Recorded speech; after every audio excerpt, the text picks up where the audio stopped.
so me Facebook post and I'm a responde ye echere mu. Jolante say Kwabena, that guy doesn't deserve your attention. No, yes, I know. But me chira de we mu ketua bi na me twaso. Me twaso, see I say yes o so otimi ya ono yes o so obetwa basintelity no. Ono a yo. Na akwada we say one me ya di nkomon matwa ho tefa ya kwa mampo aye eye yewra na ase bonsu anya ne ba bi ko ye baaye no abamu a we test me say oh bra me ba mampo na me hwehwe na me hu nam so na me ni nam ba bi so e kire se ye di sa enya sa e kire se ye di sa tier 2 aba e wa blekuma north I know say what I call MPP I know say we are kwala say what be confrontational na we me nsem akwala kuma kwame mensa ko kwame mfante we me nsem akwala kuma we akoda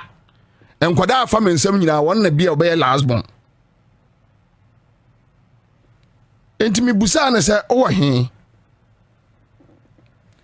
every minute ya no a ai NDC ni bia ka kire ne say me national security for ahyehye ho say on track me track no na me track no a na o ma be attack no na so oh come on bro me yo say in fact wame metia me no ka say NDC buy national security me twem once Razak ya madamfo taba no ye ADC ma JM once me bibia na ho me nkwaya hwe me nya adwuma ho me ni appointment bia ho me NDC omon fo mo bibia me ja me mfanya hwe die seme ene ye de mame okay mame nto aso na mini I say esan say okotra ne Facebook ekoka say wone me kontokwa me be yi ano na me no a message me di ehun tefa bi eto abonten say asem a abrante kwa me mensa eka no oboa na sei ena etie no ye ne ntini buafu na nadidi atemu edikai ene se kwame ewiase ya ho wano kwame liomensa kwame mfanti wei sa abamu a wei ese yanunti na yeyi madi efri asempa FM no na enkrofo se wonimi eni agro sha kwada wei na kwame mensa leo mensa neso nipa ena ama papaye asa ewa asase so me ba Asempa FM 2008 September ena ombe fa me free Kumasi buy with money me radio moment application down no da ensi da nyame ada romanti enyama hoden na meti achimota sa kwa me mense kura me na me nim no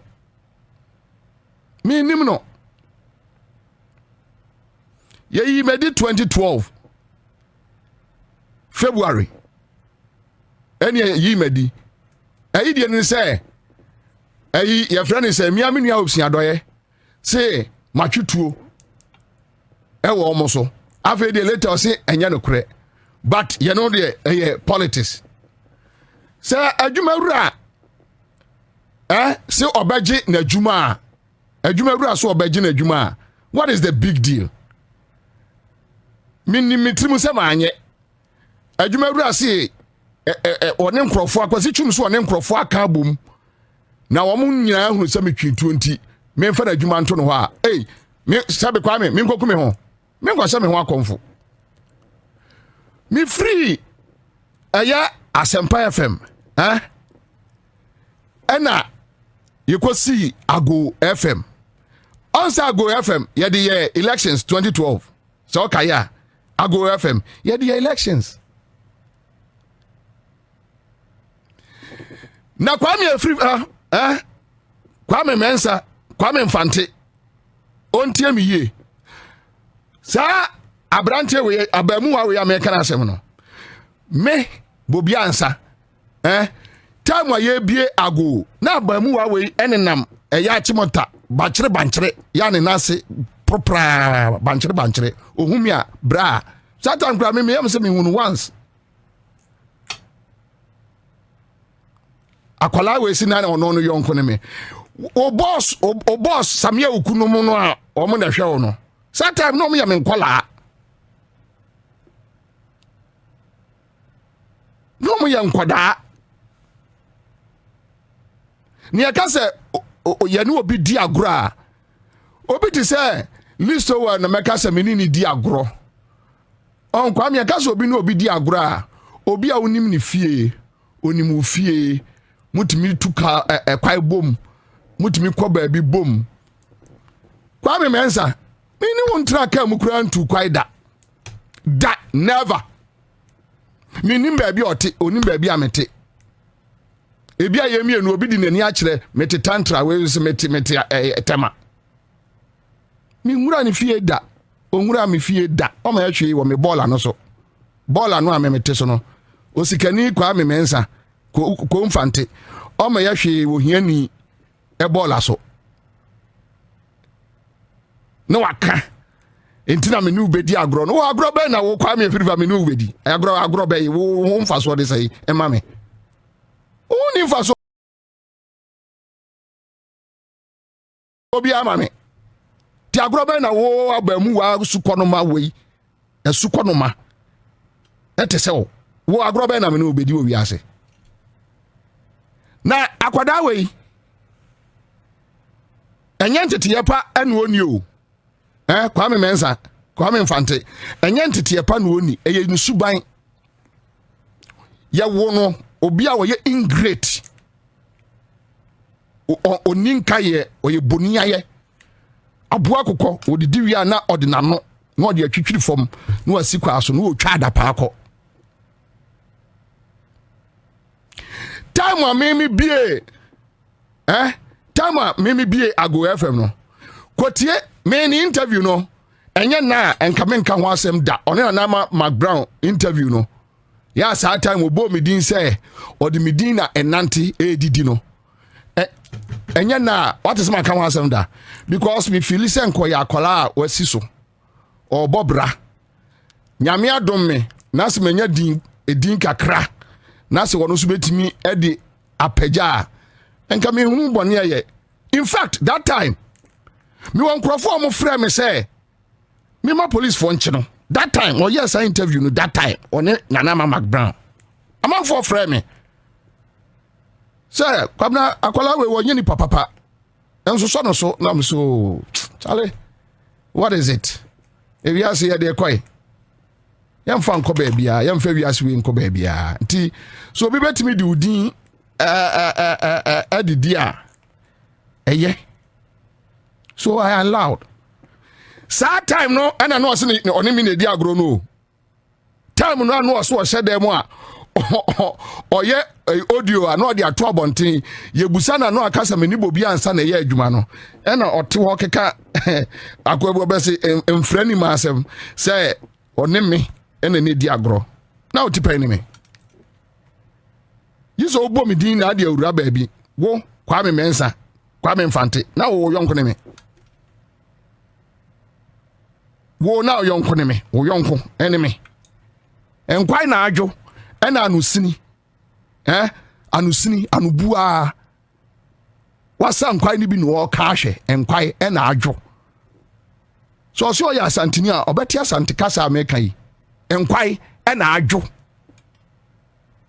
ena anusini wose on enadi obeka bi ahwe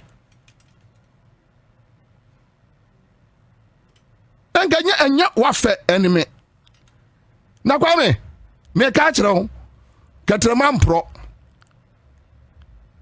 okwasoro ba fom sa tape ne bedi wachi kopem se obewura wadaka menem wo ma asefo no wo ma beba beto abusa se entie papa de obi din ne yeye Kwame me obi a waye bia ma me obi ase ho se eba se me ne ntembe basa I just walk away I don't talk Jimmy Agla ena ebua mo radio mu matena Jimmy Agla ho 20 years now in good times in bad times I don't go against him in good times in bad times I don't go against him I don't insult him na said am kan no Kwame Mensa menka so ni ntete efise minim na busua na sunsumu atinimu no eye bonia yesunsu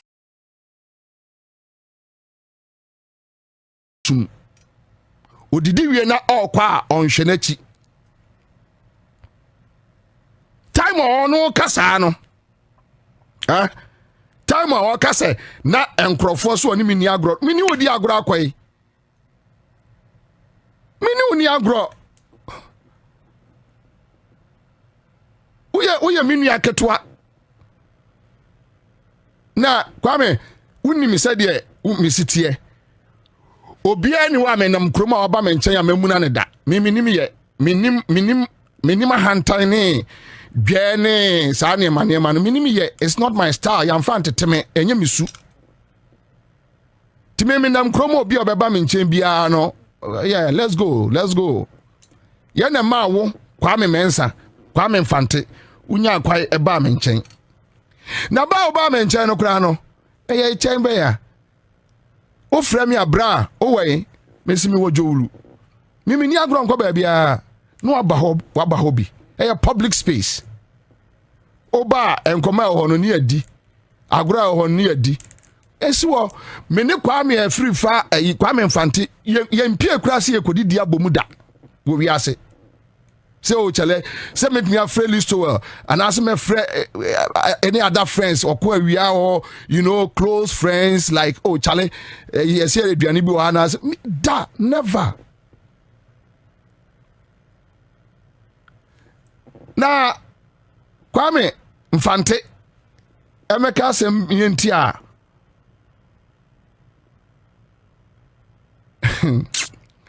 eya na eya o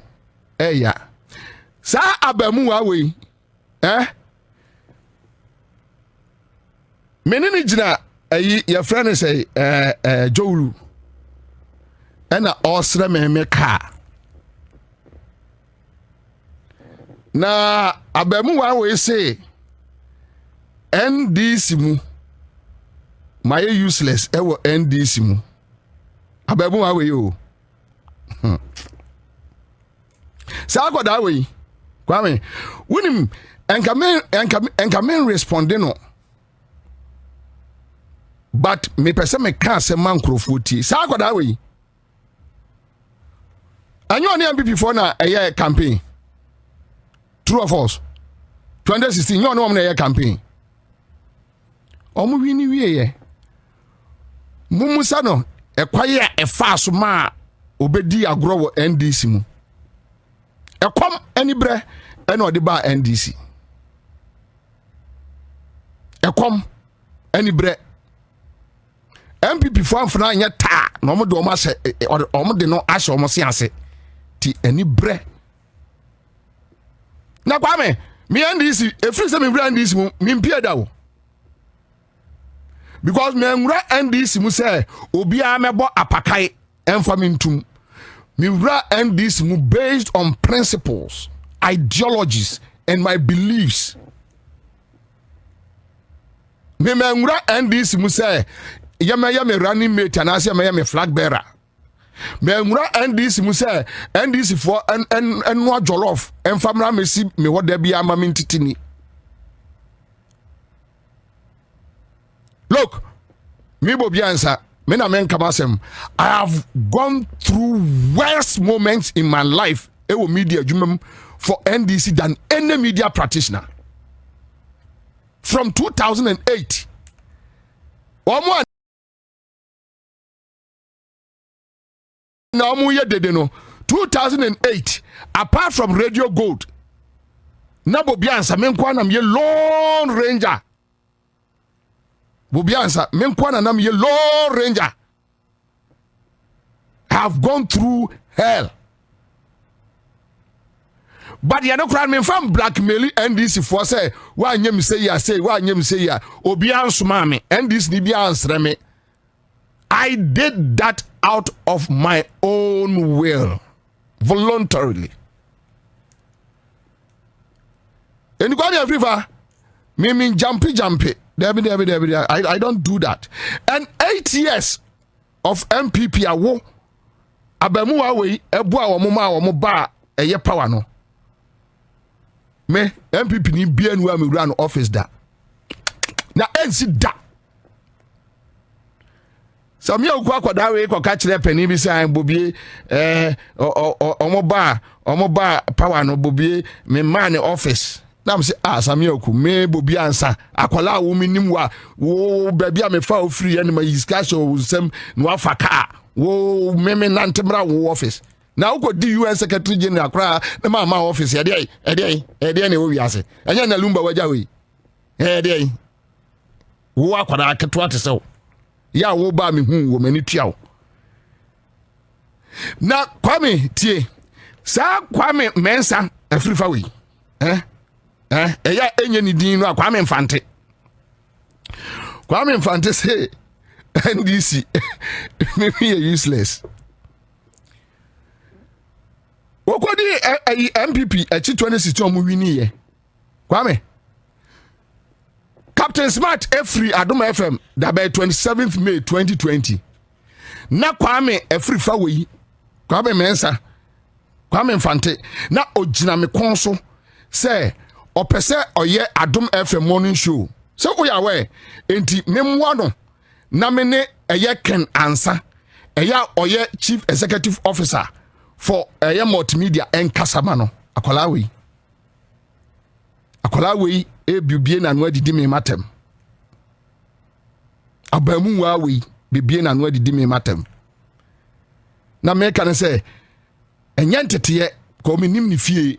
but esu awonu mu odidi na wa ye dwe na okọ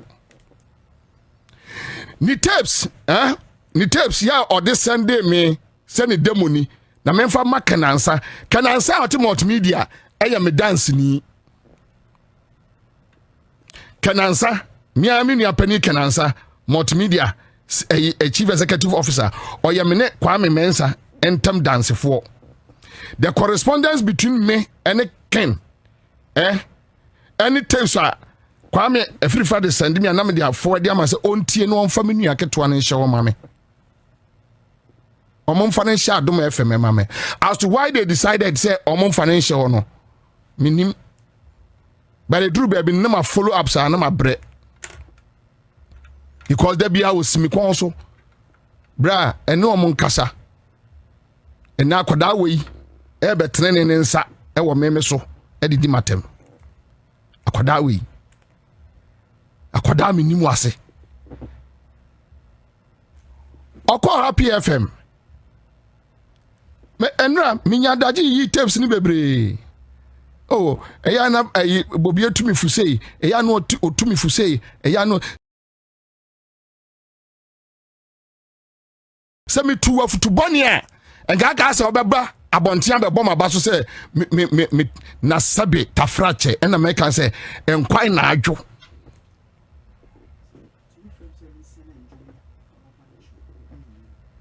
and quite najo o frame producer epe even enwuma me use kura no frɛ no epe bi se person de yo show akwala we abamu wa we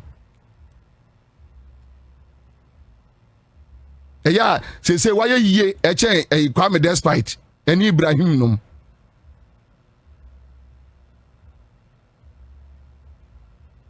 that is how far eya me ko e ma akwa we can answer or it got to a time na yan nipa di wie ni yan kansem wie me di besia me restrict me say ensem a wa raise ye no me gina saa ehɔ no yina no na me de atwe hɔ na yeso oso o ma me warning me man warning Ghana mra ha me man warning and obia onim bia nim say me violent person obia onim me bia nim say me violent person. It's not my style, especially at my age. Ya baby amedru we no se be ya medi dia mama busuafo ne madofo bia di yene ne ade a ehia me na sabi etuo ne nsekai de Kwame Afrifa me makoho matra ho busa achimota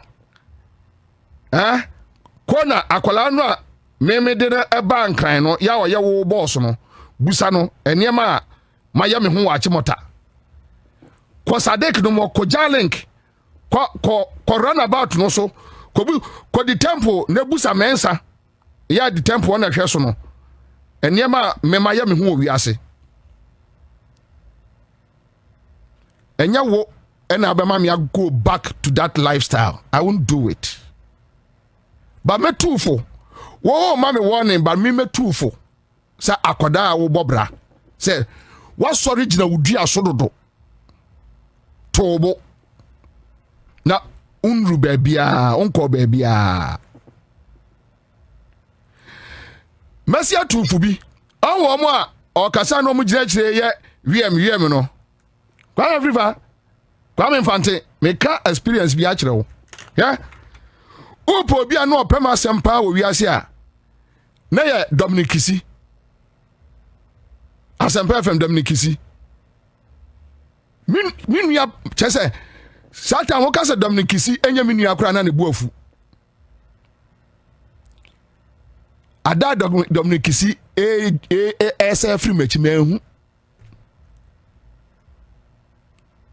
met me am experiences bebre wo Ghana nipa ma ye wo mo papa me no mo di agro e ya wo mo say free match mehu met me am examples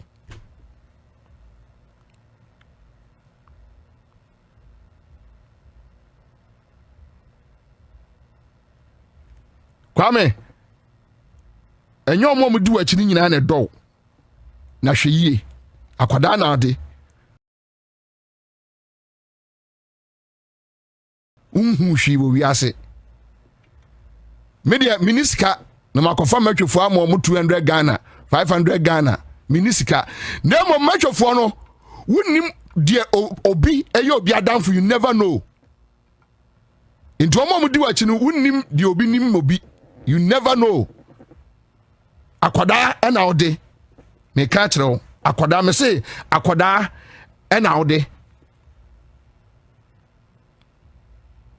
nipa mo 200 500 dan ya no mo di wachi no wunim ba bi obi free wunim e bi ase wunim nipa mo no mo di nkomo owi ase Kwame Afrifa ye wadwuma obi anka say why aware for okra mo jai right and this one free MPP member NDC na say osu be free NDC mo ase akọ MPP ye wadwuma you are doing well continue do it. Enjoy life, quiet life, Didi. And you will be don't be confrontational in life. Nyankwala abano. Kwame Mfante, Kwame Nza, Nyankwala na abano, omoni abrechen o. Ebia Bobie de menka ohwe menya ohwe ebia wonnam awiasa wo be hie bibi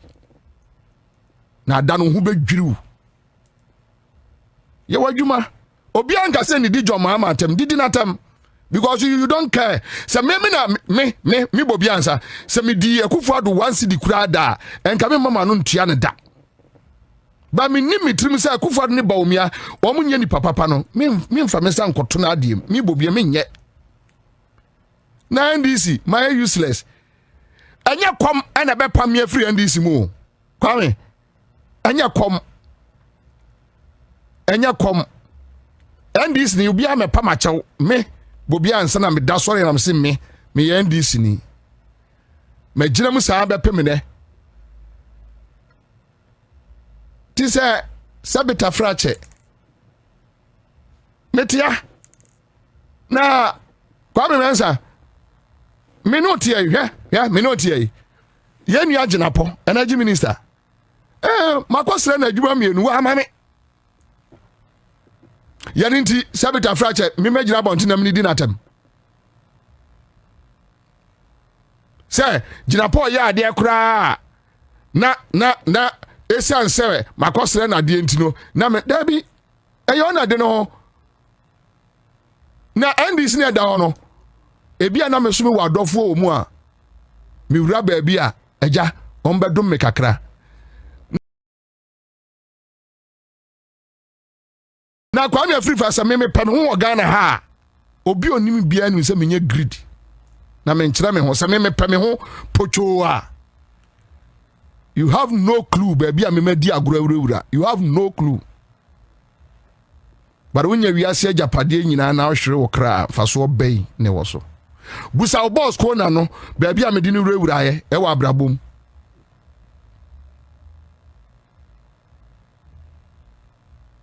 Kwame me di nyame jaw I'll leave it here me di nyame jaw twaso ko anim mo nya deduum o say me say your friend say o ya santinina me ne nkonto o me ne okonto kwa ede na Kwame me tia sesia me nso ankrofo atamfo se Kwame Kwachi tiwe na Kwame Kwachi se onkasa eye paite ho a me se ai Kwame Kwachi ye mini ake 20 se Kwame Kwachi nkasa paite ho me se nkasa paite ho me nyimi sa this and this ni bi no wo problem a na nkyere se me no menya asem atemnidi adi me no na mayi wa no and it ends there but my culture say me ma warning because me need to me near giant wona wato atuo me tuofu mra bi ewo jowulu ne tuo hye wobotom me fra wo gira nche tuofu bi say ade we ya wo ye no mafahada na anwie mi yie kwa ya free for won't mean deny me fra wo gira nche tuofu say ade na kura wo no eye death warrant and I was saying ma ho ti jai because I've been there me twam wo ho enti kwa me ma warning because me nie tuo me nie agyan me nie ba musika mu anya me ni bi photocopy adwuma na Felix Ofosuku achide amame 1400 anya no so ntina me kwobokro no na me no obia ni challenge e wo wiase me di 26 years na kwam despite eto freelander 4-wheel drive mame me ba kroma samre na me nua Felix kwachi no nkra no mu ntwi o mu nimade kra friend 4-wheel drive ene me ni bia mi nkobo nyame sobo se ne me ni bia mi nkodi di nyame atem na me nkokum ni pa so nkope bi na me nkosre enkrofo car sama me Range Rover antram na me di akokere I won't do it dia me wo eya media se ya bobo ya akra eya media barkwa mensa nyabotre. Thanks for watching. Like and share the video. You can also drop your comment. Please don't forget to subscribe. Click on the bell to turn on the notification.